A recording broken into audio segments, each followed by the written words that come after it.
राधे राधे दोस्तों, आज हम शिव पुराण का पाठ शुरू करते हैं। शुरू करने से पहले मेरी आप सबसे विनती है कि मेरे चैनल को सब्सक्राइब, लाइक और शेयर करना ना भूलें, ताकि हम आपके लिए अच्छी अच्छी कथाएं और पुराणे ला सकें। ओम नमः शिवाय। चलो आइए शुरू करते हैं।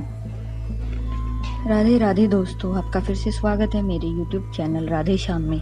आज हम आगे की कथा सुनाते हैं। चलो आइए शुरू करते हैं। भगवान शिव की श्रेष्ठता तथा उनके पूजन की अनिवार्य आवश्यकता का प्रतिपादन।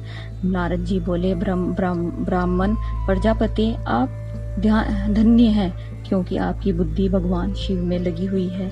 विधे आप पुनः इसी विषय का सम्यक प्रकार से विस्तार पूर्वक वर्णन कीजिए। ब्रह्मा जी ने कहा, तात एक समय की बात है, मैं सब ओर से ऋषियों तथा देवताओं को बुलाकर सबको क्षीण सागर के तट पर ले गया, जहाँ सबका हित साधन करने वाले भगवान विष्णु निवास करते हैं।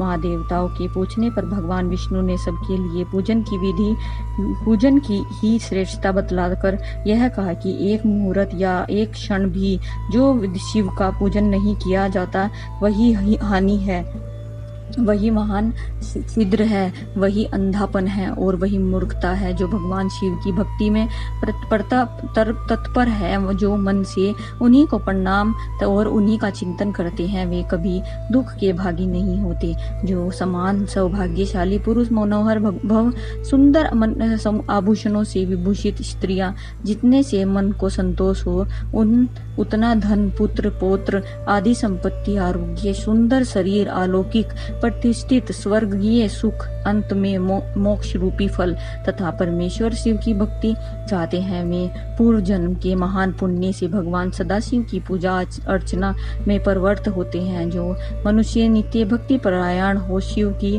पूजा करता है, उसको सफल सिद्धि प्राप्त होती है तथा वह पापों के चक्कर में नहीं रह पड़ता। भगवान के इस प्रकार उपदेश देने पर देवताओं ने उन श्री हरि को प्रणाम किया और मनुष्य की समस्त कामनाओं की पूर्ति के लिए उनसे शिवलिंग देने के लिए प्रार्थना की।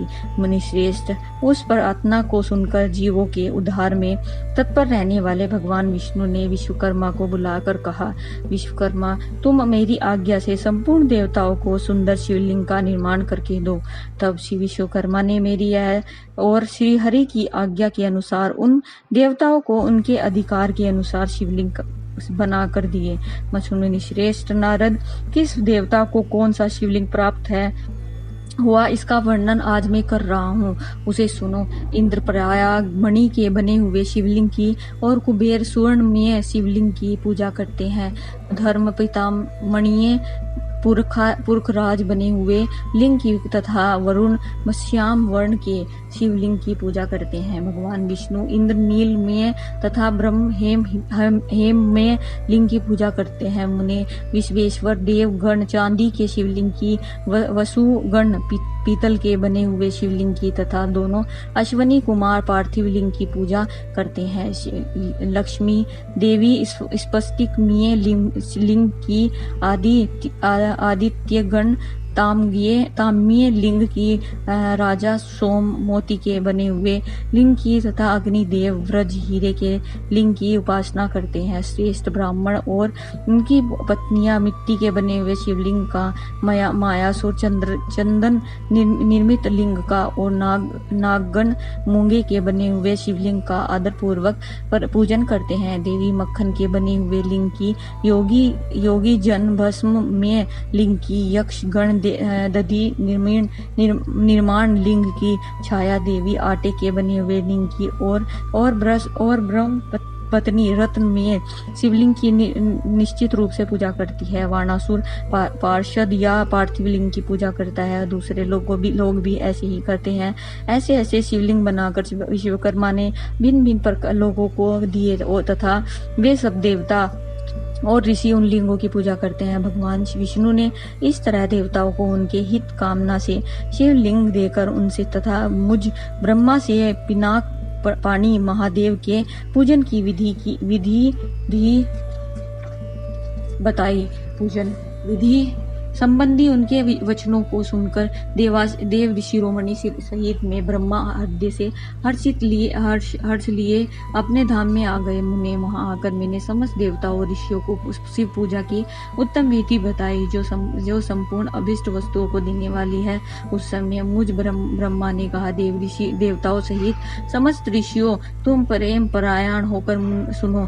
मैं प्रसन्नता पूर्वक तुमसे शिव पूजन की उस विधि का वर्णन करता हूँ जो भोग और मोक्ष देने वाली देवताओं और मुनीश्वरों समस्त जंतुओं में मनुष्य जन्म प्राप्त करना प्राय दुर्लभ है। उनमें भी उत्तम कुल में जन्म तो और भी दुर्लभ है। उत्तम कुल में आचरणवान ब्राह्मणों के यहाँ उत्पन्न होना उत्तम पुण्य की संभावना है। यह यदि वैसा जन्म सुलभ हो जाए तो भगवान शिव के संतोष के लिए उस उत्तम कर्म का अनुष्ठान करे जो अपने वर्ण और आश्रम के लिए शास्त्रों द्वारा प्रतिपादित है। जिस जाति के लिए जो कर्म बताया गया है उसका उल्लंघन न करे।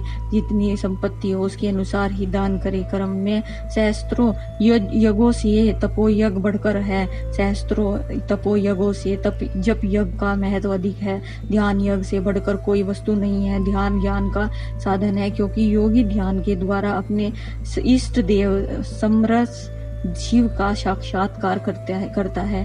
ध्यान यज्ञ से तत्पर रहने वाले उपासक के लिए भगवान शिव सदा ही सन्निहित है। जो विज्ञान से संपन्न है उन पुरुषों की शुद्धि के लिए किसी याचनिक आदि की आवश्यकता नहीं है। मनुष्यों को जब तक ज्ञान की प्राप्ति न हो तब तक वह विश्वास दिलाने के लिए कर्म से भी भगवान शिव की आराधना करे। जगत के लोगों को एक ही परमात्मा अनेक रूपों में अभिव्यक्त हो रहा है। एकमात्र भगवान सूर्य एक स्थान में रहकर ही भी जलाशय आदि विभिन्न वस्तुओं में अनेक से दिखते हैं। देवताओं, संसार में जो सत्य या वस्तु देखी जा सुनी जाती है वही सब परम ब्रह्म शिव रूप है।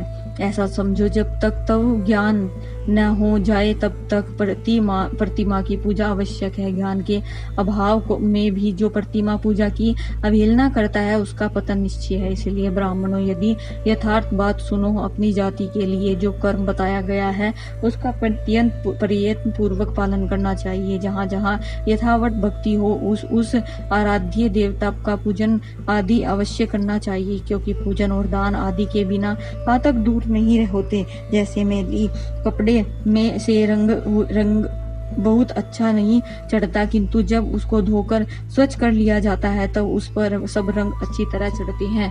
उसी तरह देवताओं की भली भांति पूजा से जब त्रिविध शरीर पूर्णता निर्मल हो जाता है तो तभी उस पर ज्ञान का रंग चढ़ता है और तभी विज्ञान का प्रकटन होता है। जब विज्ञान हो जाता है तब भेदभाव की वृत्ति हो जाती है। भेद की संपूर्णता निवृत्ति हो जाने पर भी द्विंग दुख दूर हो जाते हैं और द्विंग दुख दूर रहित पुरुष शिव रूप हो जाता है। आज की कथा में समाप्त करते हैं। आगे की कथा हम आपको कल सुनाएंगे। ओम नमः शिवाय। अगर आपको मेरी वीडियो अच्छी लगी तो बेल आइकन दबाना ना भूलें ताकि आपको मेरे आने वाली वीडियोस का नोटिफिकेशन मिलता रहे। धन्यवाद। ओम नमः शिवाय।